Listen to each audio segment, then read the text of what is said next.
Hello, everybody. Welcome to the final part, the final module of our 2021-2022 Radiology Applications Overview. My name is Mohammed. I've been guiding you, your your guiding star through the applications for the 2021-2022 cycle. So in this one, we're going to be focusing mainly on the interview. Talk about the changes that happened, how the scoring was broken down, and give you an idea of what you can expect per the domains of the interview. So like I said, this is all about the interview. If you're thinking about the MSRA, the portfolio, the timelines, check out the other parts, the other modules of this application series.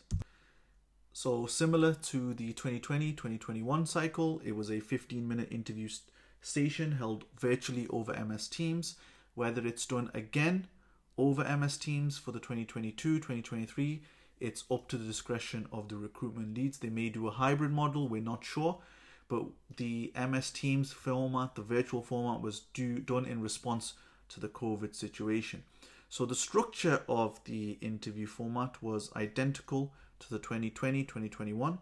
The interview was broken down into 4 parts. Part A with a commitment specialty question, Part B asking you to demonstrate how you cope with pressure and manage uncertainty. Part C looked at your team involvement, and Part D looked at attributes and skills. Then you were given a minute to basically add any additional information to support your application that you weren't able to relay during those 15 minutes. You can see the timeline, and in essence, it wasn't like you were cut off after 2 minutes and then moved on.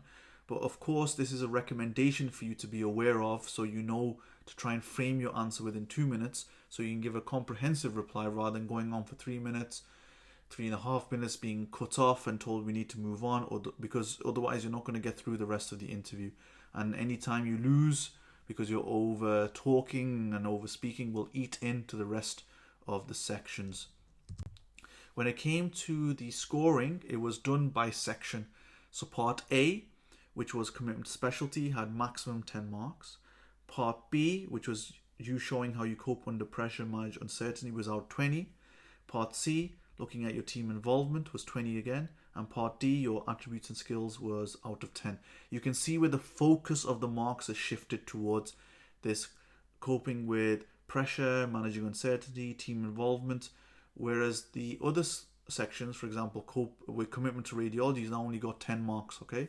Max marks was 60, and there was a cutoff score, and we were informed, we made aware that the cutoff score was 37 out of 60. Basically, if you got 36 or 37 and less, you weren't deemed appointable for clinical radiology. So you needed to get 61.7% of the marks to be deemed appointable for a clinical radiology training number. It wasn't that you had to get set marks or a minimum marks per section. Overall, you needed to have 37 and above to be deemed appointable. So commitment specialty, it's pretty much why do you want to do radiology. So you can talk about the reasons why, things like technology driven, AI, intervention, mix of diagnostic and interventional. Of course, listen to our podcasts. There's going to be a big shout out to our RadCast podcasts. Going to be a big link to our podcast. You can see at the bottom of your screen, anchor.fm/radcasts. You can see all the elements that we've talked about, like the impact of COVID, different elements of radiology, for example, skills mix. All these things can come into your why do you want to do radiology question. Of course, you can talk about other things, radiology achievements, linked to your career, publications, prizes, audits, courses. Basically, you big yourself up in this answer to make yourself the ideal radiology trainee. Part B and C was the same as the 2020-2021. They often gave you an ethical scenario where they wanted you to go through your rationale and how you'd respond, or they gave you a question that asked you, just give me an example of when you've shown team skills or team involvement or coped under pressure. So often they linked it to when you're a foundation year 2 doctor, because the majority of applicants are foundation year 2 doctors. They started off like, tell me a time when you've managed uncertainty. Like an example could be your consultant is drunk on the ward round. So it just asked you to walk through your rationale, how you'd respond, what thoughts would go through your mind, why you're answering in a certain way, just to get an idea of how you deal with these ethical scenarios. Part D was focused about attributes and skills, basically what makes you suitable and suited to a career in clinical radiology. All of this is linked to the person's specification. If you haven't read it, go away and read it. That's your bedtime reading. Don't fall asleep though, because it can be quite dry. But anything that is an attribute and skill mentioned in there is fair game. They can ask you about any of those: teamwork, management, leadership, communication. And a good interview technique is that you bring evidence to it. Anyone can say they've got good communication skills, but if you can bring in evidence, like for example, I've got feedback from my multi-source feedback which specifically mentioned that I've led a team of 200 up Snowdon Mountain, or I don't know, the Alps.